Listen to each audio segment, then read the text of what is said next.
Olá! No vídeo de hoje a gente conversa sobre Os Europeus, de Orlando Figes, um livro que eu amei muito, muito mesmo. Maravilhoso! E o livro tem o subtítulo Os Europeus, o século XIX e o surgimento de uma cultura cosmopolita. Bom, o século XIX foi um período de grandes transformações e descobertas, a gente teve impérios enormes achando novos territórios e se expandindo, revolução industrial, era vitoriana, avanço na urbanização, introdução das ferrovias, avanços medicinais, e isso só para citar alguns exemplos. Mas Orlando Figes ressalta aqui um evento especial do século XIX, que é o começo daquilo que a gente conhece como globalização cultural. Hoje parece muito natural para nós que um artista nos Estados Unidos, por exemplo, lance um álbum no dia 10 de novembro e que nesse mesmo dia, ou no dia seguinte, ou no dia anterior, para alguns lugares do globo, dependendo de onde a pessoa tá, todo mundo tá ouvindo a mesma música. Mas nem sempre foi assim. Foi a partir de circunstâncias reunidas no século XIX, circunstâncias essas, aliás, que estavam centradas nos desdobramentos das ferrovias, que houve a possibilidade de um continente inteiro, no caso a Europa, conseguir ouvir as mesmas músicas, assistir às mesmas peças, às mesmas óperas, aos mesmos concertos. E este livro aqui é um lançamento super recente aqui em terras brasileiras, se eu não me engano foi lançado no fim de agosto deste ano, e como é um livro que tem um tamanho considerável, um calhamacinho, lançamento, etc., eu não sabia muito sobre esse livro, não conheço ninguém que leu até agora, então eu fui lê-lo sem ter muitas informações sobre ele. O que me chamou a atenção neste livro foi o fato de que fala dessa cultura cosmopolita da Europa do fim do século XIX, mais ou menos, que, nossa, é um período sobre o qual eu tenho muito interesse, e também porque eu vi no Instagram da Editora Record, quando eles estavam divulgando este livro aqui, o seu lançamento, que o livro falava do papel do Turgenev como pessoa que abriu as portas da Europa para literatura que era produzida em solo russo. E não é segredo para ninguém que acompanha este canal, que eu adoro literatura russa, a gente já tem vários livros do Turgenev que foram resenhados neste canal, então pensei, coisa boa deve ser isso aí. E eu não sabia muito bem como é que o Orlando Figes ia fazer, na verdade não sabia muito bem não, eu simplesmente não sabia como o Orlando Figes ia fazer para amarrar tudo isso, tudo que eu tinha visto que tinha nesse livro. Estava curiosa para ver como ia ser o desenrolar disso, e devo dizer que fui surpreendida e num sentido muito positivo, porque eu achei a organização deste livro genial. E talvez se a gente tivesse a tradução literal do subtítulo aqui, a gente pudesse ter uma ideia mais clara do que há neste livro aqui. Porque o subtítulo deste livro, no original, se não me falha a memória, é Three Lives and the Making of a Cosmopolitan Culture. Acho que é isso. Ou seja, 3 vidas, o que já dá uma boa ideia pra gente de como o Orlando Figes vai fazer para amarrar tudo que a gente tem neste livro aqui, que é bastante coisa, como vocês podem ver pela minutagem deste vídeo. Então vamos lá. Aqui em Os Europeus a gente tem basicamente 4 personagens principais, digamos. E quem são eles? Temos Pauline Viardot, cantora, mezzo-soprano, franco-espanhola, muito famosa em seu tempo. Temos também Louis Viardot, que foi um escritor, tradutor, historiador e crítico de arte francês. Temos, é claro, Ivan Turgenev, que foi um grande romancista, um dos maiores nomes da literatura russa do século XIX. E, por fim, temos o único personagem que não é humano, que é a ferrovia. Essencial para esse fenômeno de globalização cultural e para que essas pessoas supracitadas, nossa, supracitadas, que chique, essas pessoas que foram citadas anteriormente por mim, agora pudessem ter se conhecido e se relacionado ao longo de toda a vida delas. E sim, as ferrovias já existiam antes da primeira metade do século XIX, só que elas não eram internacionais, e esse fator era essencial para que a gente pudesse ver essa atmosfera de cosmopolitismo que existia na Europa do século XIX, ali da metade para o fim do século. E tudo isso começa em 1830, quando a gente tem a criação da primeira ferrovia internacional que ligava Antuérpia à Colônia, e a partir daí as ferrovias internacionais crescem num ritmo exponencial, o que não só favoreceu muito a circulação de bens, que passaram a circular com muito mais rapidez e em muito mais volume, mas também teve muito impacto no turismo, na informação e nas artes. E Ok, eu acho que a gente já imagina, já tem uma ideia remota ou talvez não tão remota assim, do impacto da ferrovia sobre esses setores que eu acabei de mencionar. Mas, lendo isso aqui, eu percebi que, meu Deus do céu, eu não fazia ideia da dimensão do impacto das ferrovias nesses setores. Então, queria falar um pouquinho para vocês sobre o impacto delas em cada um deles, começando então com o turismo. Acho que essa é a relação de causalidade mais óbvia, não é? Porque a gente pensa turismo, ferrovias. Expansão das ferrovias igual mais pessoas circulando. Mais pessoas circulando e com possibilidade de deslocamento maior, a gente tem então um aumento do turismo, certo? Mas você já tinha parado para pensar quando foi que o turismo virou um setor da economia, uma atividade econômica? Pois é, junto com as ferrovias, no século XIX. É aí que o turismo vira uma indústria.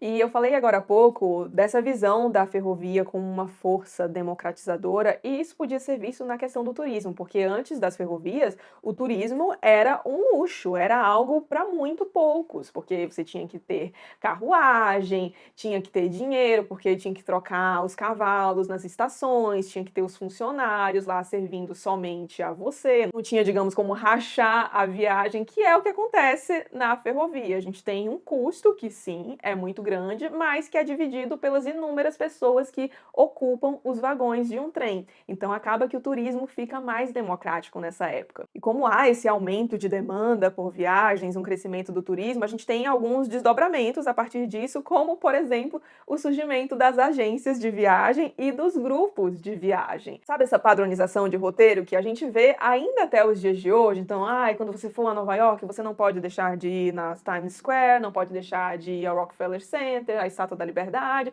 Então, é aqui que começa. E a ferrovia também expande o turismo no sentido geográfico, porque antes das ferrovias, as pessoas basicamente só queriam chegar à Itália o mais rápido possível. Só que, por exemplo, muitas das ferrovias atravessavam a Alemanha. E aí as pessoas passavam pela Alemanha, viam as paisagens que haviam por ali, e aí pensam, por que a gente não visita isso aqui também? Então o turismo começa a se expandir também na questão de destinos, não só na quantidade de pessoas que se movimentavam para um determinado lugar. Poucos turistas costumavam se desviar dessas rotas mais consagradas, até porque ainda tinham muito aquela mentalidade de, meu Deus, viajar, apesar das ferrovias, vai levar muito tempo, então a gente tem que aproveitar ao máximo e ir direto para lá. Só que com o tempo, ficando mais acostumados com essa velocidade do trem, as pessoas vão vendo que não precisam dessa pressa toda para chegar a um canto, que talvez elas pudessem parar em um outro lugarzinho. E só para vocês terem uma ideia do quão mais rápido uma pessoa poderia se locomover naquela época, eu queria ler um trechinho que está aqui na página 69. Antes de 1843, George Sand levava 2 dias, às vezes mais, para ir de carruagem postal de Paris à sua residência em Nohant. Um percurso de 280 quilômetros, gente, 2 dias, 280 quilômetros. Mas a abertura da ferrovia até Orléans reduziu o tempo de viagem pela metade. 5 anos depois, em 1848, Chopin levou apenas 12 horas para ir de trem de Londres a Edimburgo. Percurso de 650 quilômetros que, apenas 10 anos antes, durava 2 dias e 1 noite na carruagem mais veloz por estradas com pedágio. E obviamente que pensando hoje em dia com um avião, um carro, os trens bem mais rápidos, etc., isso aqui parece ser muito devagar, mas entendam que para a época isso foi uma revolução. A gente tinha cartas que levavam meses dentro de carruagens postais para chegar de um lugar para o outro e que agora levavam menos de uma semana. E aí a gente tem também uma revolução na informação. Os diários de circulação nacional, jornais, foram produtos da ferrovia. E eu resenhei um livro aqui no fim do ano passado maravilhoso chamado O Polímata. Recomendo, aliás, que vocês assistam aquela resenha. E lá eu falo das revistas que surgiam, dos periódicos que circulavam de maneira internacional e como esses periódicos foram importantes para que os polímatas pudessem se conectar, trocar informações e assim desenvolver a ciência, para que a gente visse avanços em diversos campos de estudo, e isso também é possibilitado justamente pelas ferrovias. E falando do avanço na informação, é claro que a gente não pode deixar de falar dele, do livro. E aí a gente já entra na seção de artes, do impacto que a ferrovia teve sobre as artes, o que afinal é o foco deste livro aqui, que procura investigar o impacto da ferrovia na criação de uma cultura cosmopolita. Então, vamos lá. No começo do século XIX, o livro era produzido através de processos manuais que eram muito caros e muito demorados. Era impossível fazer uma produção de livros em larga escala e, além disso, o mercado era muito pequeno. Os responsáveis pela fabricação, publicação, venda de livros, etc., eram livrarias, casas editoriais e o mercado dessas pequenas empresas era basicamente uma cidade, quando muito um país inteiro, mas assim, quando muito mesmo. O mais comum era uma cidade e as suas cidades próximas. Então era um mercado muito pequeno. Só que com as ferrovias a gente tem uma ampliação desse mercado e se antes uma livraria conseguia atender só uma cidadezinha, depois ela passa a atender não só a cidade sede, mas cidades ao redor, às vezes até fazer envios para outros países. E a gente tem uma baita mudança no mercado a partir disso, porque quando a livraria, a casa editorial, etc., servia somente a uma cidade, eles pensavam: ah, para que arriscar, né? Para que fazer uma tiragem de livros desse autor aqui que acabou de surgir com uma proposta meio diferente? Não, é mais jogo eu colocar esse autor aqui que já é consagrado e colocar uma pequena tiragem de livros dele aqui no mercado que eu sei que vai vender. E com a ferrovia isso muda, porque afinal de contas havia um mercado maior a ser explorado ali. E a gente tem também verificado um aumento na quantidade de livrarias no interior e as livrarias crescem praticamente junto às ferrovias. Inclusive, era basicamente tido como certeza de sucesso você abrir uma livraria dentro de uma estação ferroviária. Acho que é tipo os aeroportos que a gente vê hoje em dia, que tem as livrarias, sabe? Mas imagino que numa escala muito maior, porque, né, antes a gente não tinha celular, então a galera tinha que se ocupar com o passatempo da leitura. E a gente vê esse movimento também, porque com as viagens de trem, as pessoas querem algum tipo de passatempo, porque apesar de ainda ser mais rápido, as pessoas levavam ainda algumas horas para chegarem até o seu destino e queriam ter um passatempo enquanto esse tempo aí rolava. E aí pode ter gente pensando: ai, mas e as carruagens? As viagens não duravam bem mais na carruagem? Por que que o povo não lia na carruagem? Porque se tem gente hoje que não consegue ler dentro do carro, que fica com dor de cabeça, felizmente não é o meu caso, imagine a galera lendo uma carruagem, sacudindo, porque as estradas não eram bonitinhas, asfaltadas, não, não, era tudo esburacado, pessoal apertado, um sacolejo, um desconforto horroroso. Então a galera não conseguia ler dentro de uma carruagem, mas dentro de um trem a viagem era bem mais confortável e aí a galera começa a ler mais e logo há mais demanda por livros. E isso tem também reflexo na mudança do tipo de livro que se consome, porque para essas viagens se procuravam mais enredos daqueles que prendem muito, sabe? Como histórias policiais, por exemplo, histórias de mistério. O conto também era um gênero muito visado, porque muitas vezes em uma viagem a pessoa não conseguia terminar o livro inteiro, mas ela conseguia ler alguns contos. Então o conto entrou bastante aí no século XIX. O romance folhetinesco, aquele que saía em revistas, sabe? Dentro de revistas, um capítulo a cada volume, etc. Então, cresce bastante nessa época também, porque era uma alternativa mais acessível. Afinal de contas, o processo de fabricação do livro estava mudando, passando de um processo muito manual para uma coisa um pouco mais em larga escala, devido a algumas tecnologias que a gente tem surgindo na época, que possibilitam maior produção de papel, etc. Mas o livro padrão do começo do século, né, encadernado em couro, ainda era tido como um luxo. Então, o romance folhetinesco surge como uma alternativa mais barata e faz bastante sucesso também.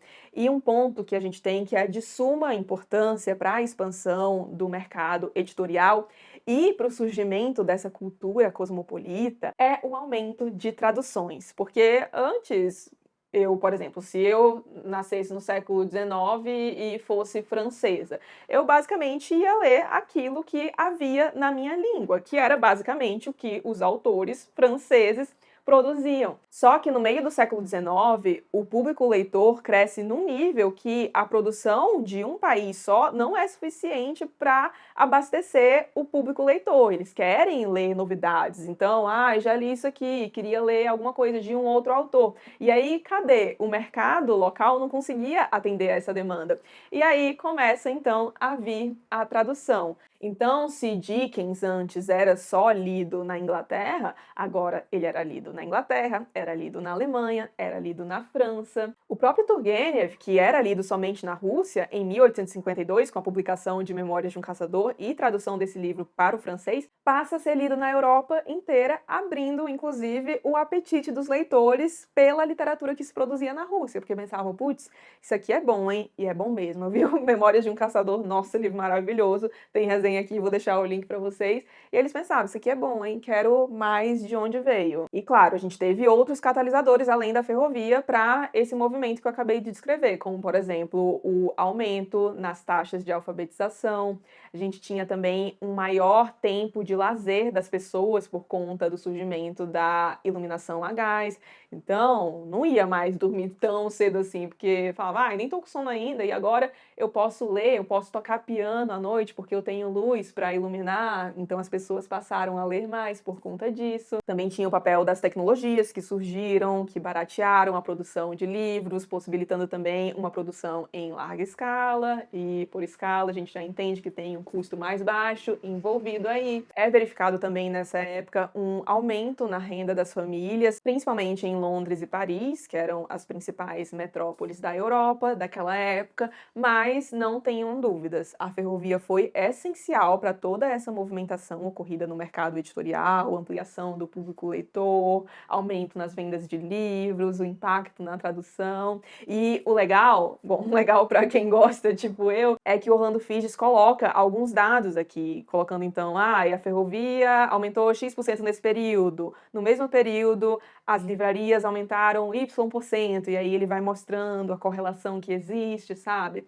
Bem legal mesmo. Mas já que nem só de livros vivem as artes, não é? Queria chamar a atenção também para outras áreas que tem também um impacto muito significativo advindo da expansão das ferrovias. Então vamos continuar aqui com a ópera. O impacto que a gente vê na ópera se deve também principalmente à expansão do público, expansão do mercado, porque antes das ferrovias, o público de um teatro se limitava ao público também de uma cidade próxima, onde as pessoas pudessem ir e voltar de carruagem. Então era um público muito limitado. E aí, qual era a consequência disso? Os teatros sempre tinham que ter novidades rolando. Então, tinha um baita trabalho para fazer a montagem de uma peça, os artistas ensaiavam, era um baita de um dinheiro sendo gasto, e a peça nem podia ficar em exibição por muito tempo, porque o público era muito pequeno. Então, a galera via aquilo ali em coisa de 2 semanas, e aí falava, beleza, galera, precisamos de uma novidade, cadê? Próximo. E aí já tinha que ter uma montagem de uma outra peça, mais dinheiro envolvido com isso. Muitas vezes eles não conseguiam nem fazer com que a montagem de um espetáculo se pagasse.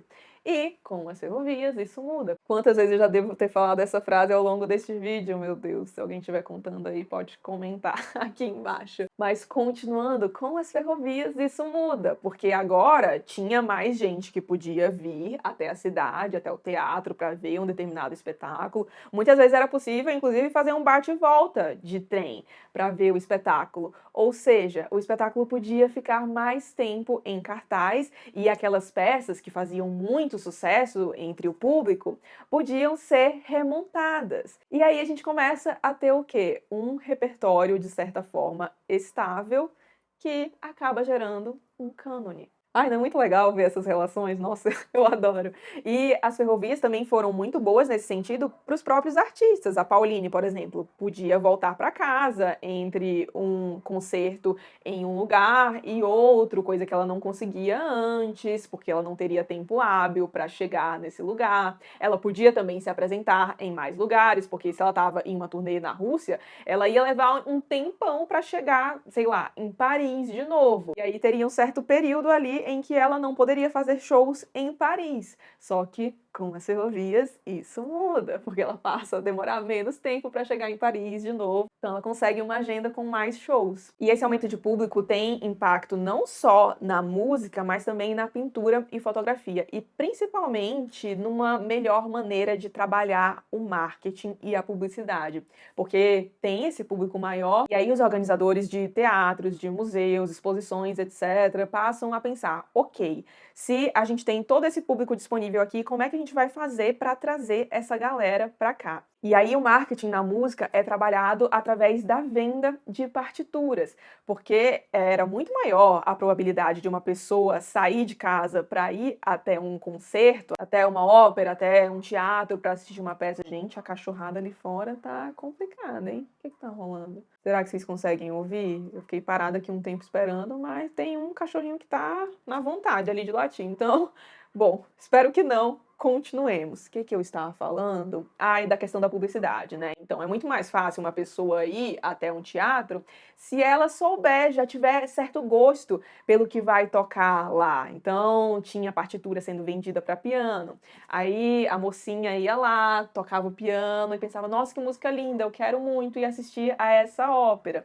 E aí, boa parte da receita dessas peças, dessas montagens, concertos, etc., passam a vir da venda de partituras, o que, aliás, possibilita com que os compositores também não tenham que se matar compondo peça atrás de peça, porque eles tinham uma folga financeira ali. Algo semelhante acontecia com a pintura e fotografia, porque eles percebiam que uma fonte de renda muito importante era vender reproduções das obras. Então, sei lá, sabe quando você vai no Museu do Van Gogh, aí você sai e tem um monte de souvenir, o famoso souvenir, né? Vendendo. Ai, eu aqui tô cheia de quebra-cabeça de Van Gogh em casa, reprodução das pinturas dele. Então, eles viam que era aí que estava realmente o dinheiro, então começam a vender muita coisa. Aliás, dá para fazer nessa parte do livro uma baita relação com o Sobre Fotografia da Susan Sontag, porque ela fala dessa questão, né, do desejo do ser humano de possuir aquela arte. E ok, minha filha, entendi, muito legal esse monte de informação que você trouxe, mas onde que entram os Viardot e Turgenev nesse balaio? Então, no balaio praticamente inteirinho. Os Viardot e o Turgenev funcionavam como uma espécie de, vamos pensar aqui, num tronco de uma árvore, cuja copa era composta por nomes como Chopin, George Sand, Liszt, Berlioz, Dostoiévski, Zola, Flaubert, e isso só para citar alguns nomes. Eles eram grandes intermediários culturais e promoviam escritores, pintores, artistas por toda a Europa. Por exemplo, ali na primeira metade do século XIX, não houve quem divulgasse mais a cultura russa que Turgenev e Pauline. Turgenev, principalmente através da literatura, e a Pauline através do canto, através da música. Ela era encantada pela música russa. E o Turgenev, por sua vez, falava: olha, para os editores europeus, tem esse cara aqui, esse cara, Tolstói, que escreveu um livro sensacional chamado Guerra e Paz. Vocês precisam traduzir isso aqui. E aí iam lá e traduziam, possibilitando essa cultura cosmopolita, todo mundo lendo todo mundo. E o Viardot, o Louis, também tinha um papel muito importante nisso, porque ele era crítico de arte, ele tinha uma coleção muito significativa de obras de arte, conhecia muito bem pintores, então ele prestava serviços a museus, por exemplo. Falava: olha, essa pintura aqui é verdadeira, essa aqui é falsa, esse pintor aqui novo merece ser notado. Ele tinha muita influência até no modo em que as pinturas eram dispostas nos museus, porque ele fazia guias de museus de arte, e aí esses guias meio que orientavam, sabe? Para que o museu deveria dar mais atenção. Ele vai ao Louvre e fala: olha, não tem uma pintura desse artista russo aqui. Então ele apontava essas lacunas nos museus. Além disso, ele foi o responsável pela tradução para o francês de Dom Quixote. Tradução essa, aliás, que foi base para a tradução para diversos outros idiomas, porque o francês era o idioma comum, digamos, daquela época. Então, se você traduzia um livro para o francês, a probabilidade de ele ser traduzido posteriormente para um outro idioma era bastante alta. E voltando para o Turgenev, acompanhando a história dele aqui, eu acho que ele era a real cristalização daquele cosmopolitismo tão pulsante na segunda metade do século XIX na Europa. O Orlando Figes aponta aqui que Turgenev foi muito provavelmente o escritor que mais andou de trem no século XIX, e ele tinha muito essa ideia da Europa, que eu falei para vocês, né, de um lugar onde você pode se movimentar livremente, chegar com relativa rapidez em um lugar que ficava longe, e essa ideia do Turgenev de Europa estava extremamente associada à ideia das ferrovias. Ela era vista nessa capacidade de viajar de trem para praticamente qualquer lugar do continente e se sentir em casa em qualquer lugar. Turgenev se sentia em casa tanto na Rússia, quanto na Alemanha, quanto na França. Enfim, era um cosmopolita. E essa era a essência da europeidade dele, digamos. Nas palavras do próprio Turgenev, eu sou europeu e amo a Europa. E sem as ferrovias, talvez as pessoas não pudessem ter se conhecido e, muito provavelmente, não poderiam ter sido capazes de fazer esse intercâmbio cultural tão gigantesco do qual eles foram parte tão ativamente. Ai, meu Deus, eu amei tanto esse livro, é tão legal falar sobre ele. Eu tô muito feliz que eu tô falando sobre ele aqui com vocês. E vamos lá, por que eu gostei tanto deste livro? Primeiro ponto e é um ponto egoísta, porque este livro simplesmente parece ter sido feito para mim, porque aqui tem tudo o que eu amo. A gente tem história, a gente tem economia sendo retratada aqui, mecanismos econômicos, a gente tem histórias de pessoas pelas quais eu me interesso muito. O Louis de Viardot, eu confesso que eu não tinha tanto interesse assim na história dele, porque eu só tinha ouvido falar dele porque ele era o esposo da Pauline Viardot, mas sobre o Turgenev, né, vocês sabem, eu tenho muito interesse em relação a ele.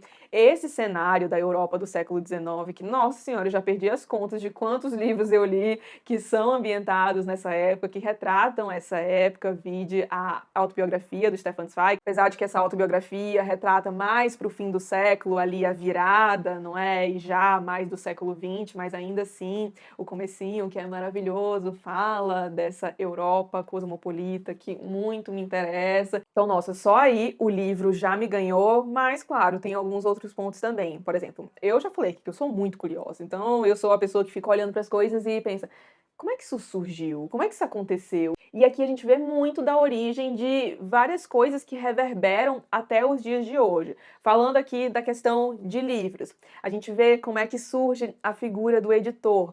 A gente vê como surgem as amadas coleções. Sabem, essas coleções aqui todas padronizadinhas, que muitos leitores, inclusive eu, não posso negar, adoram fazer? Pois é, fruto do século XIX. E aqui a gente entende como e por que essas coleções surgiram. E eu não vou falar aqui porque vocês vão ter que ler o livro para descobrir.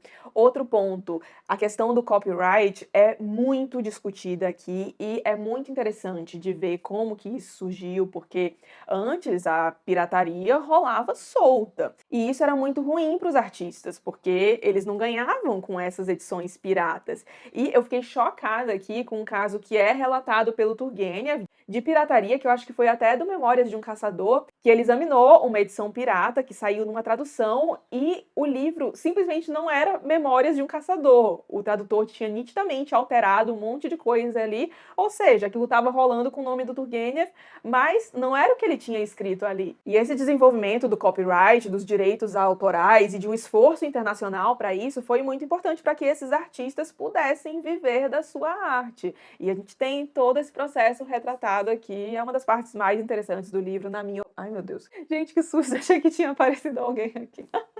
Voltando, e a gente vê todo esse processo retratado aqui. A gente vê também a origem dessa figura do europeu. Inclusive, eu acho o título deste livro muitíssimo acertado, Os Europeus, porque, não sei vocês, mas até hoje, quando eu penso na Europa, já me vem um trem na cabeça. Poder viajar de trem de um país para o outro. Planejar uma viagem para a Europa sem pensar num trem é basicamente impossível, imagino eu. A gente vê também o surgimento do merchandising, o famoso merchan, a publicidade, os souvenirs. Sabe quando você vai a um show e aí lá fora tem um monte de coisa do artista vendendo? Prestem atenção neste trechinho que a gente tem aqui na página 146. Chopin ficou pasmo com o merchandising no Festival Beethoven. Havia uma infinidade de souvenirs à venda. Cachimbos à la Beethoven, que provavelmente só fumava cachimbos vienenses, e já foram vendidas tantas velhas mesas e escrivaninhas que pertenceram a Beethoven que o próprio compositor da Sinfonia Pastoral teria precisado gerir um negócio gigantesco de móveis. E eu puxei uma setinha aqui e escrevi vide os docinhos favoritos de Mozart, porque em Salzburg, na Áustria, eles vendem uns bombonzinhos lá que diz que era o docinho favorito de Mozart. Então a gente tem aqui como é que surgem essas presepadas. A gente vê também como que surgiu o cânone literário, a ideia de clássico. A gente vê aqui também a questão da música clássica, como que a música erudita foi apartada da música tida como popular. A gente vê por que nas salas de concerto a gente entra e é aquele silêncio absoluto, né? Pois é, isso está explicado aqui. O livro é sensacional e a escrita do Orlando Figes é uma delícia. Sério, em vários momentos parecia que eu lia um romance, principalmente quando ele falava da vida dos Viardot e do Turgenev. Dá pra ver também aqui a origem de alguns comportamentos, por exemplo, por que que as mulheres geralmente tocavam piano? Por que que a gente não ouve tanto falar de mulheres no século XIX tocando outros instrumentos? Temos a explicação disso aqui também, e é um negócio que, meu Deus, dá raiva. E eu não posso negar que uma outra coisa ótima deste livro aqui é que a gente tem umas fofocas maravilhosas, e eu adoro uma fofoca literária, não vou negar. A gente tem umas coisas bizarras sendo retratadas na relação do Turgenev com a mãe dele, que era uma mulher muito rígida, muito controladora. Então, quando o Turgenev foi estudar na Europa, a mulher simplesmente contratou um espião para ficar atrás de Turgenev, saber o que ele fazia por ali. E falando em Turgenev, minha gente, alguém precisava ajudar esse homem, porque olha, primeiro que ele pagava vários micos tentando pagar de rico, porque, ok, o Turgenev realmente tinha muito dinheiro, só que ele também tinha muitas dívidas. E aí a situação começa a apertar ali em certo ponto da vida dele, principalmente quando a mãe dele corta a mesada que ele recebia, porque ele estava gastando muito na Europa, ela queria que ele voltasse para a Rússia, para o campo, e ele queria ficar ali. Aí ele tá sem dinheiro, mas ele fica lá passando altas vergonhas, achando que tá abalando, mas o povo tava percebendo e confesso que às vezes dá uma vergonha alheia de ler sobre certas situações que ele vivenciou. O relacionamento dele com a Pauline também, minha gente, Turgenev. Ai, Jesus! Ele se correspondia em cartas com a Pauline, isso principalmente no começo do relacionamento entre eles, só que ele sabia que a Pauline costumava mostrar essas cartas ao Louis.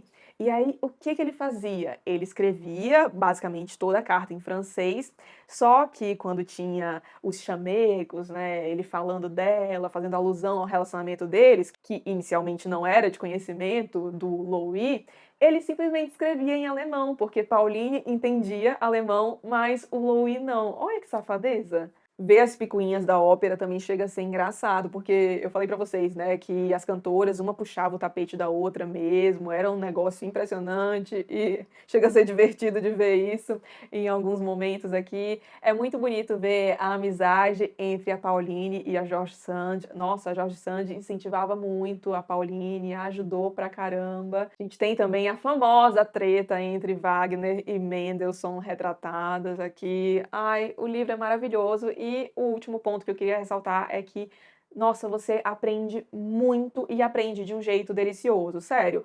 Nossa, eu sou capaz de ter conversas muitíssimo mais interessantes a partir de agora, por conta da bagagem que eu adquiri lendo isso aqui. Aqui tem um monte de coisa que eu sempre quis saber, mas eu não sabia e agora eu sei. Certamente um dos livros mais interessantes que eu li na minha vida e estará muitíssimo bem colocado na minha listinha de melhores leituras do ano, que, meu Deus, tá chegando a hora de fazer, hein? Mas este aqui vai estar lá, com certeza. Por fim, para não ficar só rasgando seda aqui, eu queria fazer algumas possíveis ressalvas. Aqui a gente tem muita informação sobre literatura, é claro, e aí eu acho que não é problema nenhum para o público deste canal, não é? Mas a gente também tem muita informação sobre música clássica, sobre ópera, sobre compositores, e eu sei que não é todo mundo que tem interesse por essas coisas, e nem precisa, tá? Mas tenha em mente que boa parte da minha empolgação com este livro se deve ao fato de que basicamente nenhum nome aqui do meio artístico era desconhecido a mim. Eu já ouvi as composições dessas pessoas, já estudei algumas delas, então acaba que eu naturalmente me interesso mais por esse tipo de coisa, mas eu sei que às vezes pode entediar alguém que não tem muito interesse em música clássica, por exemplo. Ele também repete algumas ideias em determinados momentos, não foi nada que chegou a, meu Deus, me incomodar, falar, ai que saco, quero pular isso aqui, não, mas fica aí o aviso. E a última ressalva é em relação à galera que estudou economia, seja na faculdade ou seja por conta própria aí, porque essa galera pode acabar acabar achando o Orlando Figes excessivamente didático em alguns momentos, porque, por exemplo, ele vai falar do impacto da ferrovia na circulação de bens. Para quem tem certo conhecimento de economia, a movimentação é bastante óbvia, e ele descreve o raciocínio todinho aqui, aí você fica, tá bom, Mr. Óbvio. Mas assim, lembremos que não é todo mundo que sabe disso de novo, nem precisa. Tanto que eu nem acho que vale colocar isso como um ponto negativo do livro, porque eu acho importante que as pessoas tenham conhecimento disso, não é todo mundo que sabe, e eu acho legal que ele sempre faz questão de desenvolver o raciocínio bem certinho, mas fica ressalva aí, porque eu sei que a galera da economia pode às vezes se entediar um pouco com essas explicações. Mas nenhuma ressalva que eu fiz aqui foi suficiente para tirar sequer meia estrela, um quarto de estrela, o que seja deste livro, porque 5 estrelas e coraçãozinho com louvor. Sério, amei isto aqui. Recomendo para todo mundo e com certeza você terá conversas mais interessantes sobre cultura depois de ler este livro aqui. Maravilhoso. Mal posso esperar para ler alguma outra coisa do autor. Até já comprei um outro livro dele. Quem assistiu ao vlog da Festa do Livro da USP já sabe qual é. Vou deixar linkado aqui para vocês. Fica aqui então essa baita recomendação e um agradecimento a quem ainda está aqui me ouvindo falar, porque, minha Nossa Senhora, hoje o negócio foi longo, né? Mas eu avisei, vocês estavam pedindo muito por essa resenha, então é aquela coisa, cuidado com o que vocês pedem. Se você gostou do vídeo, não esqueça de deixar um like e de se inscrever aqui no canal, caso não seja inscrito ainda. Um grande beijo e até os próximos vídeos.